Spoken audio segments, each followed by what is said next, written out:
హనుమశ్రీ గారు, సత్య హనుమశ్రీ గారు, ఇప్పుడు ఈ ఆచారాల్ని మీ తరం ఎలా ఆచరిస్తున్నారు? ఈ ఆచారాల్ని ఎలా ఆచరిస్తున్నారు అంటే అందరూ ఆచరిస్తున్నారు అని చెప్పలేము, ఏమాత్రం ఆచరించట్లేదు అని చెప్పలేమండి. కొంత సెక్ట్ ఆఫ్ పీపుల్ తప్పకుండా ఇప్పటికీ ఆచరించే వాళ్ళు ఉన్నారు. అంటే కొంతమంది అవగాహన పెంచుకుంటున్నారు. ప్లస్ పిల్లలకి, నెక్స్ట్ జనరేషన్ పిల్లలకి కూడా ఎంతో కొంత దాని గురించి వివరించడానికి ఇష్టపడుతున్నారు.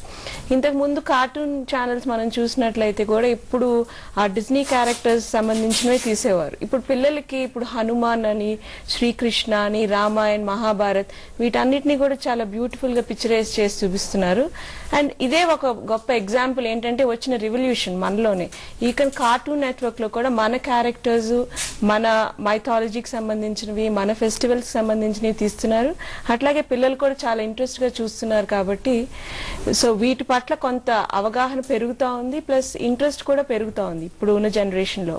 అంటే ఎంతవరకు పర్ఫెక్ట్ గా ఆ ట్రెడిషన్స్ ఫాలో అవుతున్నారు అంటే, కరెక్ట్ గా గొబ్బెమ్మలు పెట్టడము, ముగ్గులు వేయటం అది ఎంతవరకు చేస్తున్నారు అనే క్వశ్చన్ కి ఆన్సర్ చేయాలంటే కొంతవరకు చేస్తున్నారు. ఈ రంగోలీ అనేది ప్రాపర్ గా అంతకు ముందు లాగా ఇంటి ముందు వేయకపోయినా ఇప్పుడు కొన్ని ప్లేసెస్ లో కమ్యూనిటీ గ్యాదరింగ్స్ లో రంగోలీ కాంపిటీషన్స్ చేస్తున్నారు. ఇవన్నీ చేయటం వలన ఏమిటంటే ఇదేంటి, ఈ ట్రెడిషన్ ఎక్కడి నుంచి స్టార్ట్ అయింది, దీని మూలాలు ఏంటి అనేది ఇప్పుడు జనరేషన్ లో కూడా అవగాహన పెరగడానికి అది చాలా వరకు దోహదం చేస్తుంది. సో రకరకాల కళలు, ఆర్ట్స్ ద్వారా కూడా మన సంస్కృతి, ఆచారాలు, సంప్రదాయాల్ని ప్రతిబింబించే ప్రయత్నం చేస్తున్నారు, పిల్లల్లోకి తీసుకెళ్లే ప్రయత్నం చేస్తున్నారు. యువతులు, వివాహం కాని యువతులు కనుక ఈ వ్రతం ఆచరిస్తే తప్పకుండా వివాహం జరుగుతుంది ఈ 30 రోజుల పాటుని. ఇప్పుడు ఈ జనరేషన్ లో అంటే మీరు ఎట్లా ఈ వ్రతాలని, వీటన్నిటిని పెద్దల ద్వారా వచ్చింది అనుకుంటారా, మూఢనమ్మకాలు అనుకుంటారా, లేక ఈ వ్రతం ఆచరించడం వల్ల డెఫినెట్ గా మంచి ఫలితం ఉంటుంది అని నమ్ముతారా? మూఢనమ్మకం అయితే కాదండి. ఎందుకంటే పెద్దల ద్వారా వచ్చిన ట్రెడిషన్స్ ఇప్పుడు మనం అనుకుంటాం ఓన్లీ మన దేశంలోనే లేకపోతే మన కాంటినెంట్ లోని మాత్రమే మూఢనమ్మకాలు కాదు, ఆచారాలు ఉన్నాయని. అట్లా కాకుండా యూరోపియన్ కంట్రీస్ లో, మనం అడ్వాన్స్డ్ అనుకునే కంట్రీస్ లో కూడా వాళ్ళకి ఆచారాలు ఉన్నాయి.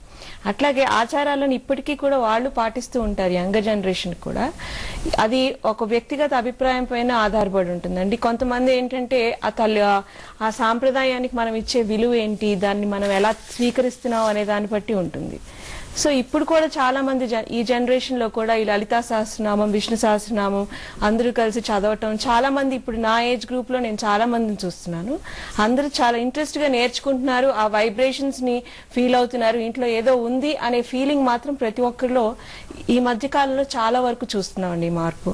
అండ్ వ్రతాలు కూడా చాలా వరకు అందరూ పాటిస్తున్నారు. ఎందుకంటే వ్రతాలు పాటిస్తే ఏదో అవుతుందని కాదు, బేసిక్ గా ఆ ఫెస్టివిటీని, ఆ సెలబ్రేషన్ ని ఈ జనరేషన్ కూడా చాలా వరకు దే ఆర్ ఎంజాయింగ్ ఇట్.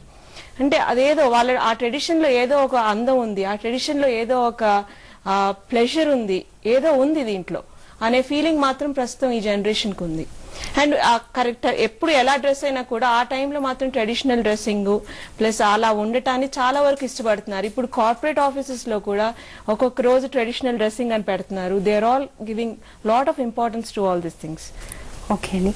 అలాగే సత్యవాణి గారు, ఇప్పుడు ఇంత దేవతా పూజలకి ఇంత విశిష్టమైన ఈ మాసంలో ముఖ్యంగా శుభకార్యాలని పక్కన పెట్టడం, శుభకార్యాలు చేయకుండా ఉండటం, శూన్యమాసం అని చెప్పడం, అంటే దీనికి ఉన్న దైవ భక్తి, దేవుడి పైన విశ్వాసం అనేది, ఇప్పుడు నేను ఒక సైకాలజిస్ట్ గా చెప్పాలంటే, మీకు ఒక భగవంతుడి పైన ఉన్న విశ్వాసం మీ పర్ఫార్మెన్స్ ని ఇంప్రూవ్ చేసినప్పుడు, అంటే మీరు చేసే పనిలో నైపుణ్యాన్ని పెంచినప్పుడు, అంటే మీరు భగవంతుడు ఉన్నాడు అని చేసి ఒక విశ్వాసంతో మీరు పని చేసినప్పుడు మీ పర్ఫార్మెన్స్ ఇంప్రూవ్ అవుతుంది.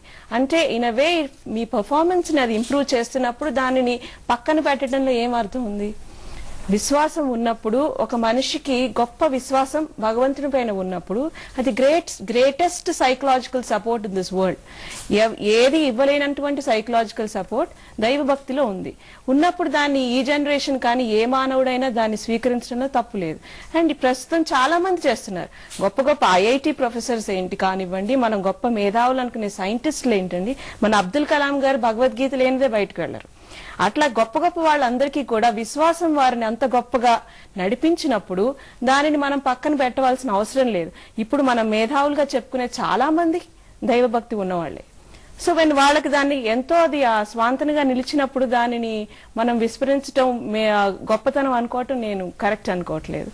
అండ్ చాలా మంది ఐ థింక్ యంగ్స్టర్స్ ఇప్పుడు at least 80% I think they are for it. Okay అండి, ఇప్పుడు చిన్న బ్రేక్ తీసుకుందాం. బ్రేక్ తర్వాత ధనుర్మాసంలో వేసే ముగ్గులు, రకరకాల ముగ్గులతో ఇంటి ముందు అలంకరించడం, అలాగే ఆవు పేడతో గొబ్బెమ్మలు చేయటం, రకరకాల పూలతో, బంతి పూలు, చామంతి పూలతో అలంకరించడం చూస్తాం. ఆ వివరాలు సత్యవాణి గారిని అడిగి తెలుసుకుందాం.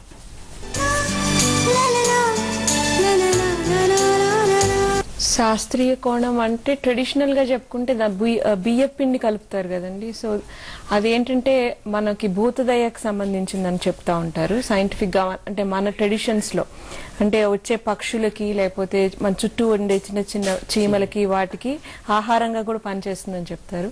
ఇంకొక రకంగా చెప్పాలంటే లెర్నింగ్ కి, కోఆర్డినేషన్ కి, క్రియేటివిటీకి ముగ్గు చక్కని ఎగ్జాంపుల్ అండి. ఎందుకంటే కోఆర్డినేషన్ ఉంటేనే మెంటల్ గా తన మనసులో ఉన్న డిజైన్ కి ప్రతిరూపాన్ని కింద వేయాలి అంటే మనసులో ఒక ఆలోచన వచ్చినప్పుడు దానిని కింద చక్కగా జాయిన్ చేసి తన ఐడియాకి ఒక చక్కని రూపాన్ని కల్పించడమే ముగ్గు. అట్ ది సేమ్ టైం మంచి కోఆర్డినేషన్ వస్తుంది. అంటే చేతుల యొక్క కదలిక, ఫింగర్ డెక్స్ట్రిటీ అంటారు, దానికి మంచి ఇంప్రూవ్మెంట్. హ్యాండ్ ఐ కోఆర్డినేషన్, కంటి చూపు చేతి యొక్క కదలికలకి చక్కని కోఆర్డినేషన్ ఇంప్రూవ్ అవుతుంది. సో ఆ ద్వారా ముగ్గుతోటి క్రియేటివిటీ, సృజన, తన ఆలోచనలకి యొక్క చక్కని రూపకల్పన చేసే అవకాశం ఎన్నో ఉన్నాయి ముగ్గులో మనం పొందే బెనిఫిట్స్. ఓకే అండి.